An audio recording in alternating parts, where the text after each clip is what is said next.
Assalomu alaykum, hurmatli ustozlar, hurmatli o'quvchilar. Xo'p, 10-sinf CSB 3-chorak CSB demo variantida tushgan 20-savolning yechimini sizga bafurcha tushuntirib beraman.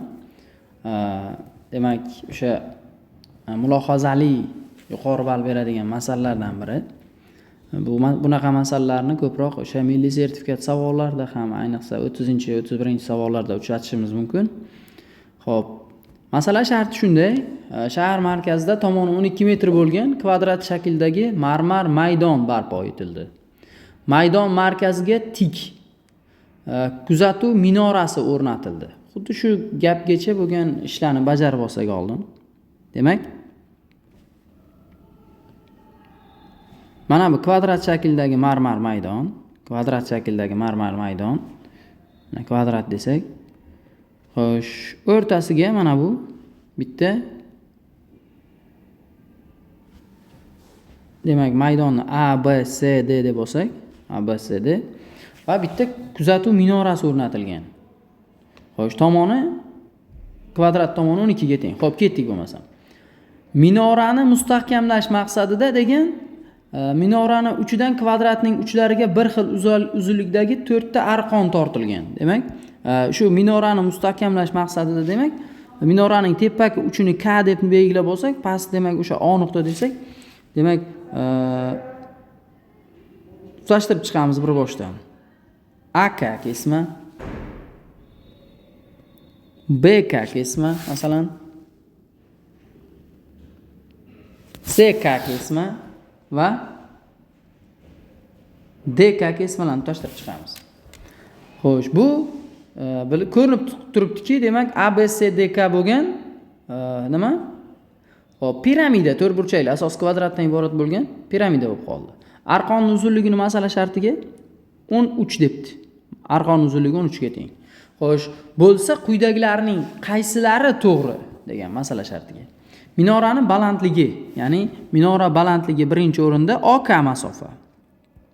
OK ni qancha ekanligini hisoblaymiz. Demak, bilamizki, bizda AC kesmamiz nimani?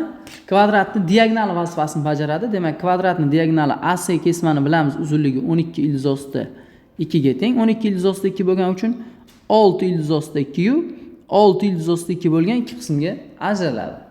Demak, OK kesmamiz ABCDga perpendikulyar bo'lganligi uchun, balandlik vazifasini bajarganligi uchun biz bemalol Pifagor teoremasini qo'llab bilamiz. Ildiz ostida, demak, 13 ning kvadrati minus 6 ildiz ostida 2 ning ana kvadrati.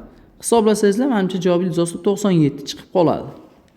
Demak, masala shartiga minorani balandligi ildiz ostida 97 metrga teng. Ha, to'g'ri. Minora balandligi ildiz ostida 97 metrga teng. To'g'ri. Birinchisi, demak, to'g'ri javob berildi. Ikkinchisi, maxsus arqonning yerdagi proyeksiyasi deyapti, 6 metrga teng. O'quvchilar, maxsus arqonning yerdagi proyeksiyasi OC masofa deb olsagan bo'ladi. Proyeksiya. Demak, ikkinchisi proyeksiya. Demak, xo'sh, OC masofaga teng har doim. Bittasini olsangiz bo'ladi. OC masofa 6 ildiz ostida 2. Demak, o'sha proyeksiyaning uzunligi 6 ildiz ostida 2 bo'ldi. Arqonning yerdagi soyasining uzunligi ham 6 ildiz ostida 2. Demak, 6 emas. 6 emas. Xullas, bu xato. Belgilab qo'yamiz. Uchinchisi, demak. Marmar uchidan kvadrat tomonigacha bo'lgan masofani toping deyapti. Marmar uchidan kvadrat tomonigacha bo'lgan masofani so'ragan. Endi shu yerda ko'rinib turgan bitta shaklni shunaqa chizib olsam, masalan, mana bu. KM masofani sizdan so'rayapti. O'sha uchburchakni chizib olaman, tushunarli bo'lishligi uchun. KDC uchburchakka asosi DC, uchidagi burchagi K bo'lgan KDC uchburchakning KM balandligini masala shartiga so'ragan. KM balandligining qiymatini so'rayapti. Demak, asosi 12 bo'lganligi uchun bu yog'i 13, bu yog'i 13. H deb qo'yaylik o'sha KM balandligini, ya'ni o'sha piramidani o'quvchilar apofemasi. Ya'ni o'sha apofemani biz F bilan belgilaganmiz, apofemani topish kerak ekan. Xo'sh, 6 bo'lib ikki qismga ajralsa, apofemani uzunligi barobar ildiz ostida demak 169 Pifagor teoremasdan -36. Ildiz ostida demak 133 ekanligi kelib chiqadi. Demak, apofema uzunligi 3-sida yozib qo'yamiz 133. Masala shartiga u 123 deyapti. Bu ham demak xato. O'z-o'zidan A javob birinchisi to'g'ri ekanligi kelib chiqadi. Masala sharti menimcha sizga va yechilish usuli tushunarli bo'ldi deb o'ylayman.